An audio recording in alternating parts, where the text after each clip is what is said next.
Bonjour à tous, voici une petite vidéo, alors un peu différente parce que j'ai eu quelques demandes en fonction des différents réseaux pour raconter un peu mon histoire. Donc moi il faut savoir que réellement les douleurs ont commencé en 2021 et donc je me suis retrouvé à un moment donné où je pouvais plus bouger. Alors ça a commencé par le bras gauche et ensuite le bras droit et en même temps j'avais une fissure au ménisque, ce qui fait que sortir du canapé était une vraie épreuve. Fallait une demi-heure, c'était une torture.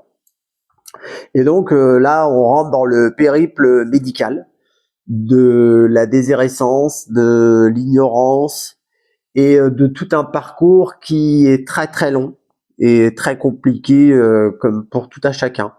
Et c'est vrai que ça prend du temps. Donc moi, j'ai eu quand même la chance de tomber sur un médecin généraliste qui m'a entendu, qui au départ a fait plusieurs examens pensant que ça pouvait être des tendinites ou autre. Donc on a commencé par des URM.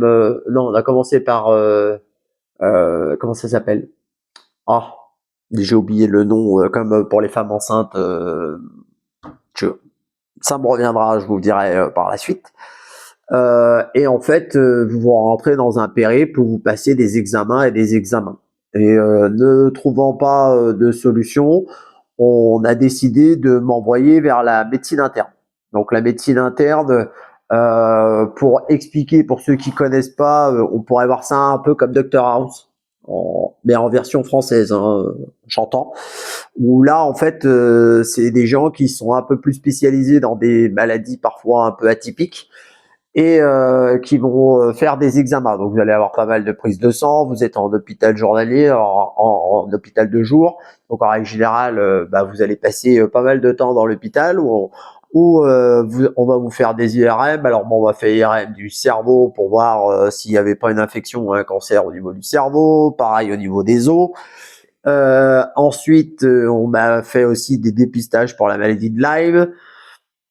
Donc d'autres IRM, nos scanners, on m'a fait passer du courant dans le bras pour voir s'il y avait un problème dans la communication au niveau des nerfs.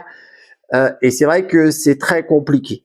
Alors le problème, c'est on vous dit vous avez rien, vos examens sont bons et pourtant vous avez mal. Et il faut savoir que assez rapidement, on commence à vous parler de fibromyalgie. Le problème aujourd'hui, c'est que la fibromyalgie est aussi un peu la case magique. Ça veut dire que quand on ne sait pas où mettre les gens et qu'ils ont des douleurs, eh ben on les rentre dans la catégorie qui s'appelle fibromyalgie.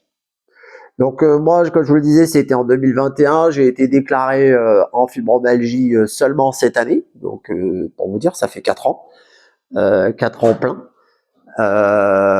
Et donc on a considéré aujourd'hui que parce que pour déterminer que vous êtes dans la fibromyalgie, en fait, ça marche euh, par extraction. Ça veut dire que vous n'avez pas ça, vous n'avez pas ça, vous n'avez pas ça, vous n'avez pas ça, vous avez tel symptôme, vous avez telle douleur, donc la case qui correspond, c'est la fibromyalgie. Et en fait, ça marche un peu comme ça parce qu'aujourd'hui, il n'y a pas d'examen à proprement parler qui permet de dire vous avez la fibromyalgie, à coup sûr. Alors, ceux qui ont déjà fait ce parcours-là le savent que c'est très compliqué parce qu'il y a aussi, comme dans toute chose, une phase d'acceptation parce qu'on vous explique que c'est votre cerveau qui vous joue des tours, qui transmet mal les informations, ou en tout cas des informations erronées, qui génèrent de la douleur. Il y a des jours ça va, il y a des jours ça va pas du tout, vous avez plus ou moins mal. Les douleurs sont plus ou moins diffuses à des endroits plus ou moins importants. Alors moi principalement, c'est vrai que ça s'est énormément concentré au niveau des cervicales et des épaules, des bras, un peu dans les jambes, mais dans l'ensemble, je m'en sors plutôt pas trop mal à ce niveau-là. Alors par moments c'est plus compliqué, mais on fait avec. Alors il faut savoir que vous avez la possibilité, alors il existe, vous pouvez chercher sur internet, euh, un centre pour chaque région qui va pouvoir vous diriger, alors vous avez un numéro de téléphone qui va pouvoir vous diriger en fonction de ce que vous avez vers les maladies rares, parce que vous avez aussi des services de maladies rares. Vous avez des médecines internes. Alors, vous avez différents degrés de médecine interne. Vous avez les médecines internes de CHU qui sont souvent plus performants et qui ont la capacité de pouvoir élaborer plus de diagnostics. Pareil pour ce qui concerne la maladie de Lyme.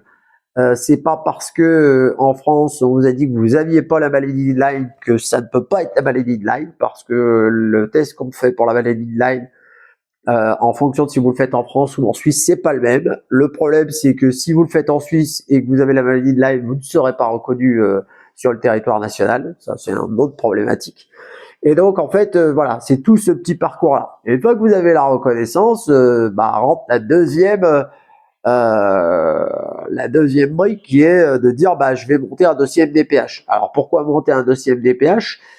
C'est pas avant tout pour dire, tiens, je vais toucher la hache et profiter du système. Non, c'est de se dire, la fibromyalgie ne doit pas être une fin en soi, et de se dire, si à un moment donné, vous voulez pouvoir redémarrer, essayer de reprendre le contrôle de votre vie, et que vous dites, je vais essayer de me réintégrer dans la société, pour pouvoir trouver un travail, parce que moi, à l'époque, ça m'a coûté mon entreprise, puisque j'étais indépendant. Vous avez besoin d'avoir l'attestation comme quoi vous êtes travailleur handicapé, pour pouvoir justifier d'un environnement de travail particulier.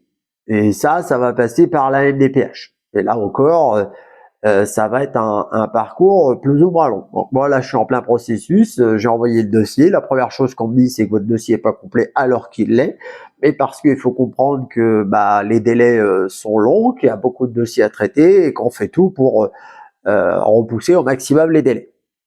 Donc voilà, j'irai vous montrer sur internet, pour ceux qui veulent, où vous pouvez trouver 2-3 informations. Après, là, je vous parle de la fibromyalgie, mais sachez que le parcours pour tout ce qui est maladie invisible sera relativement le même. D'abord votre médecin traitant, ensuite la médecine interne, les maladies rares, les maladies génétiques, parce que vous avez aussi les maladies génétiques qui peuvent rentrer là-dedans, et vous aurez exactement le même parcours. C'est pour ça que effectivement, je me concentre un peu plus sur la fibromyalgie, parce que c'est quelque chose qui me concerne directement.